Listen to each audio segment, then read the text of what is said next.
Hi friends, అందరికీ నమస్కారం. హంసవేణి గట్టి యూట్యూబ్ ఛానల్కి welcome friends, welcome.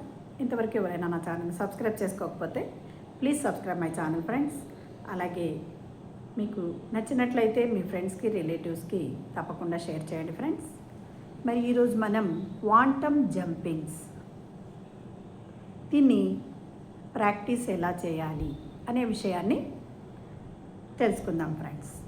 Quantum jumping అంటే ఇది ఫిజిక్స్లో చాలా సిద్ధాంతాలలో మనకు ఊహాజనితమైన అత్యంత శక్తివంతమైన మేనిఫెస్టేషన్. అంటే దీన్ని మనం చేస్తే చక్కగా మేనిఫెస్టేషన్ అనేది చాలా సులభంగా జరుగుతుంది, మనం అనుకున్నవి చక్కగా జరుగుతాయి అని చెప్తారన్నమాట.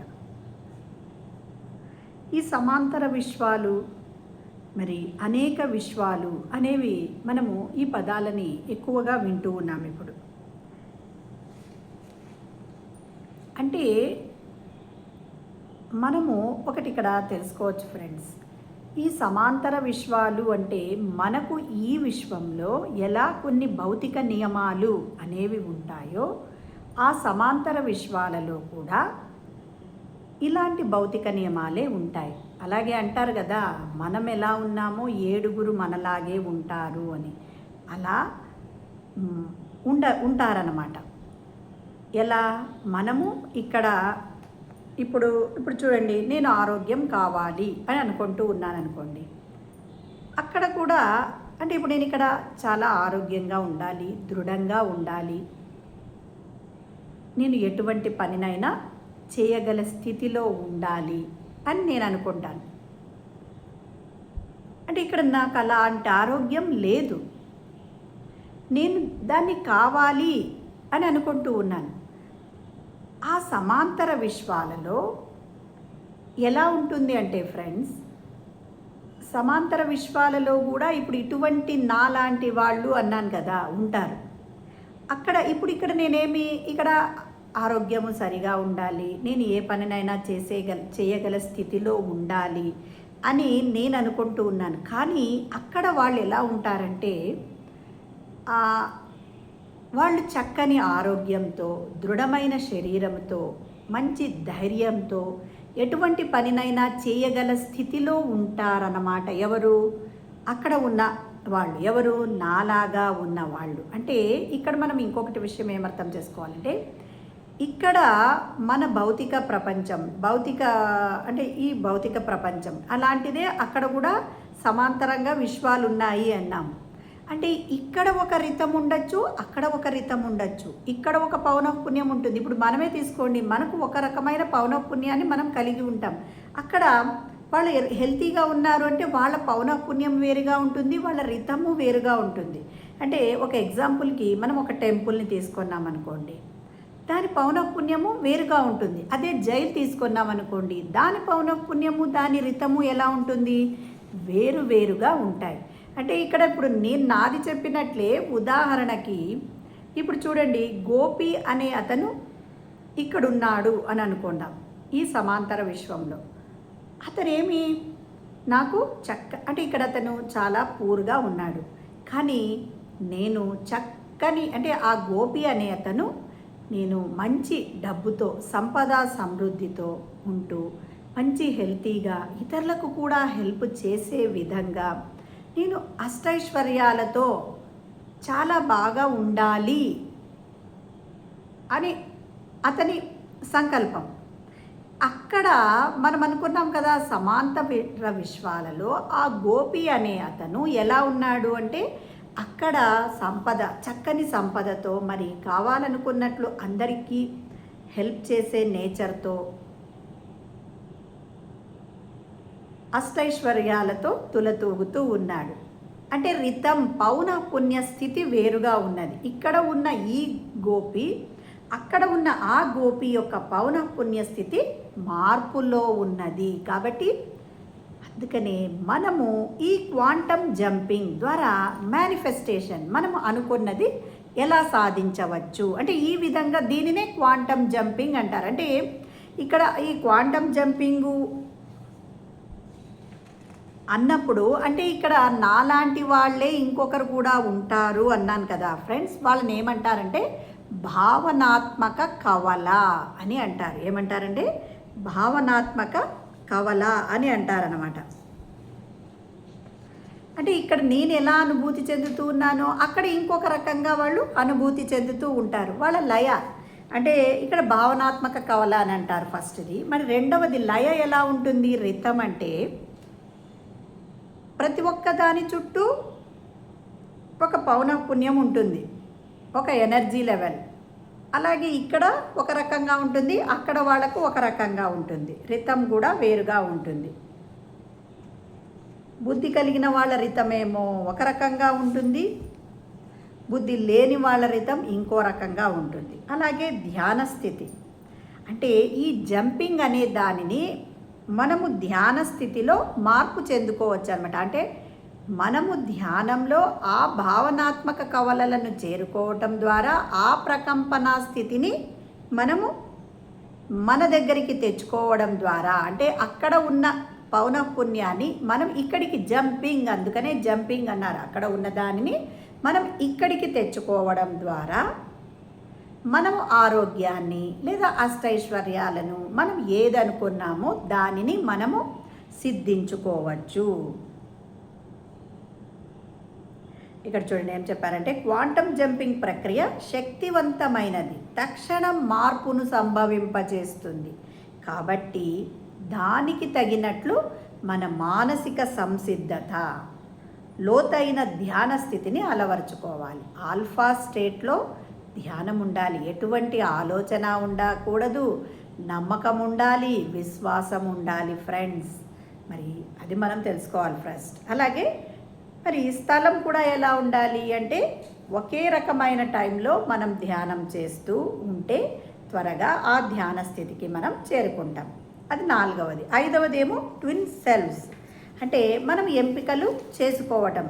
అంటే క్వాంటమ్ జంపింగ్ చేయడానికి అంటే ఇక్కడ నేను ఆరోగ్యము లేదా అక్కడ డబ్బు ఉన్న వాళ్ళ డబ్బు ఉండాలి అని ఇక్కడ నేను అనుకుంటూ ఉన్నాను కదా ఫ్రెండ్స్. దేనిని పొందాలి అనుకుంటామో మనం దానిని నిర్ధారించుకోవాలి. నిర్ధారించుకొని అంటే ఆ భావనాత్మక కవలలను అక్కడ ముందుగానే ఎంపిక. ఇప్పుడు నాకు డబ్బు అనుకున్నాను అనుకోండి, నేను ఆ భావనాత్మక కవలను అంటే నా సమాంతర విశ్వంలో ఉండే ఆ భావనాత్మక కవల ఎలా ఉంది? అష్టైశ్వర్యాలతో ఇతరులకు హెల్ప్ చేసే విధంగా మంచి భోగభాగ్యాలను అనుభవిస్తూ ఉండేటట్లు ఉండే ఆ భావనాత్మక కవలను నేను ముందే సెలెక్ట్ చేసుకోవాలి, ఎంపిక చేసుకోవాలి. మరి సిక్స్త్ ఏమి? యాటిట్యూడ్. మనము భయపడకూడదు, ఫస్ట్ ఫియర్లెస్గా ఉండాలి. ఇది ఎలా? విజువలైజేషన్తోనే దీనిని మనం ఈ ప్రక్రియను ఎలాంటి భయం లేకుండా మనం చేసుకోవచ్చు, పొందవచ్చు అన్నమాట. మనకు కావాల్సింది ఆరోగ్యం కానీ డబ్బు కానీ దాని ద్వారా మనం పొందవచ్చు అనేది మరి జంపింగ్. ఏది? క్వాంటమ్ జంపింగ్ అంటే ఏమిటి? మరి ఇప్పుడు ప్రాక్టీస్ ఎలా చేయొచ్చు అనేదాన్ని అంటే అభ్యాసం ఎలా చేయొచ్చు? మరి చక్కగా మనము స్థిరంగా సుఖస్థిరాసనంలో కూర్చోవాలి. కళ్ళు రెండు మూసుకొని ప్రశాంతంగా రిలాక్స్ అవుతూ చక్కగా ఒక 3 నిమిషాలు దీర్ఘ శ్వాసను తీసుకోవాలి. అంటే మన నాభి దాకా అలా శ్వాసను తీసుకుంటూ చక్కగా ఒక 5 మినిట్స్ అలా ధ్యానం చేస్తూ మనము ఆల్ఫా స్థితిలో ఉండాలన్నమాట. నెక్స్ట్ మనం అది ఫస్ట్ పాయింట్. అంటే మనం చక్కగా మన శ్వాసను గమనిస్తూ ఆలోచనలు లేకుండా ఉండాలి. నెక్స్ట్ ఏమి అంటే మన ఊహాశక్తిని ఉపయోగించి అంటే విజువలైజేషన్ అని చెప్పాం కదా ఫ్రెండ్స్. అంటే మనం ఊహించి మనకు కొంచెం దూరంలో ఒక బంగారపు తలుపు ఉంది అని మనం ఊహించుకోవాలన్నమాట. ఏముంది? బంగారపు తలుపు ఉంది. ఆ తలుపు ఈ విశ్వానికి అంటే మనమున్న విశ్వానికి ప్రత్యామ్నాయ కవల అన్నాం కదా, ప్రత్యామ్నాయ విశ్వానికి మధ్య అది వారధిగా మనం భావించాలి ఆ బంగారు తలుపుని. ఆ తలుపు దాటితే అనంతమైన విశ్వాలు మనము అనంతమైన విశ్వాలలోనికి ప్రవేశించినట్లే. ఎన్నో ఉన్నాయి ఇటువంటి భౌతిక విశ్వము అక్కడ ఎన్నో ఉన్నాయి ఫ్రెండ్స్.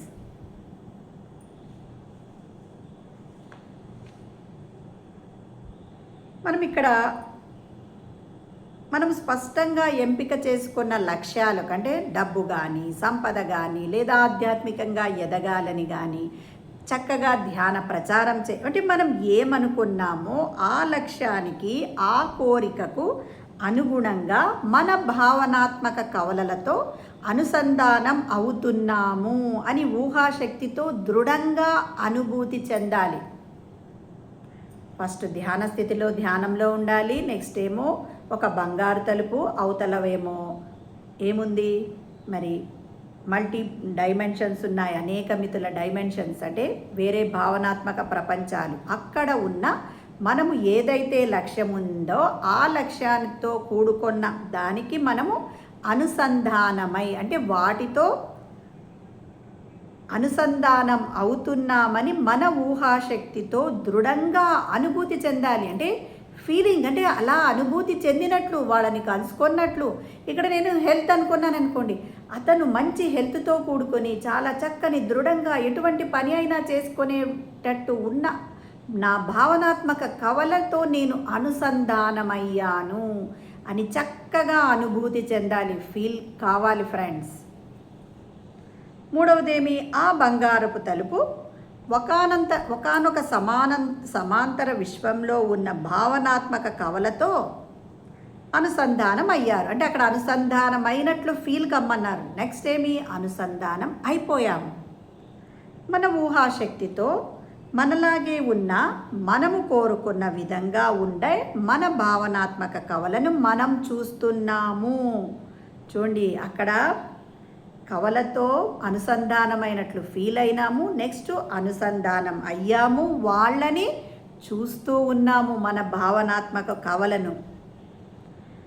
మనము ఈ ప్రపంచంలో మనం ఎలా ఉండాలి అని కోరుకుంటున్నామో, దేనిని పొందాలి అని కోరుకుంటున్నామో అవన్నీ ఆ భావనాత్మక కవలలు ఆల్రెడీ పొంది ఉన్నారు. ఆ చిత్రాన్ని మన మనసులో సృష్టించుకొని భావన చేస్తూ ఉండాలి. అంటే ఇక్కడ నేను మంచి ఆరోగ్యము, దృఢంగా ఉండేటట్లు, మంచి హెల్త్ అలా ఉండేటట్లు నేనేమి ఊహించుకున్నాను, అలా వాళ్ళు ఉన్నట్లు ఊహించుకోవాలన్నమాట. భావన చేస్తూ ఉండాలి. మీ భావనాత్మక కవల యొక్క అన్ని అనుభవాలను దగ్గర ఉండి చూస్తూ ఉన్నట్లు భావించండి. మరి ఫోర్త్ పాయింట్, ధ్యానంలో ఆల్ఫా స్థితిలో ఉంటూ మీ అద్భుతమైన ఊహాశక్తితో, గాఢమైన ఫీలింగ్స్తో ప్రత్యామ్నాయ విశ్వంలో మీరు కోరుకున్న విధంగా ఉండే మీ భావనాత్మక కవల యొక్క ప్రకంపన పౌనఃపున్యాన్ని, రితంను, బంగారు లేజర్ కాంతిలా ఉన్న ప్రకంపనలు మిమ్మల్ని చేరుకున్నట్లు ఆ విశ్వంలో మిన్న మీ భావనాత్మక కవల ద్వారా మీ లోపల దిగుమతి అవుతున్నట్లు గాఢంగా అనుభూతి చెందండి. అంటే అక్కడ మన భావనాత్మక కవలను చూసాము, అనుభూతి చెందాము. అక్కడ ఉన్న పౌనఃపున్యము, ఆ రితము అవన్నీ మనలోనికి ఒక బంగారు లేజర్ కాంతిలా ఆ ప్రకంపన పౌనఃపున్యము మనలోనికి దిగుమతి అవుతున్నట్లు చక్కగా ఊహించండి, అనుభూతి చెందండి, ఫీల్ కాండి. ఇది కొన్ని సెకండ్లలో ఆ శక్తి ప్రకంపనలు మిమ్మల్ని ఆవహించి భావనాత్మక కవల ప్రకంపన పౌనఃపున్యానికి సరి సమానమవుతుంది. కొన్ని సెకండ్లలోనే ఆ భావనాత్మక కవల ఎలా ఉందో మనము కూడా అలాంటి ప్రకంపన పౌనఃపున్యానికి సరి సమానంగా ఉంటాము కొన్ని సెకండ్లలోనే.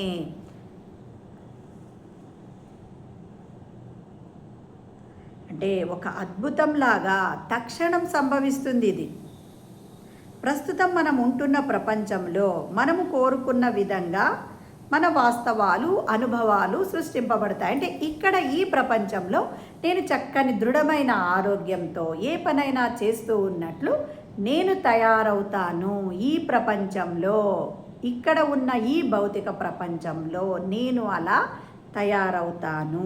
ఇలా దీనిని మనము కొన్ని రోజులు తప్పకుండా డైలీ ప్రాక్టీస్ సాధన చేయడం, ఒకటే సమయంలో సాధనం చేస్తూ పోతే మనము భావనాత్మక కవలలతో గాఢమైన సంబంధాన్ని ఏర్పరచుకొని ఆ ప్రకంపనలను, ఆ రితంను పొందగలిగే స్థితిని సాధించవచ్చు. నమ్మకం ఒకటే, ప్రాక్టీస్ చేయాలి, చక్కని ధ్యానం చేయాలి, నమ్మకం ఉండాలి, మంచి ప్రేమపూరిత మనసు ఉండాలి. ఇతరులను మోసం చేస్తే ఇవన్నీ సాధించలేం ఫ్రెండ్స్.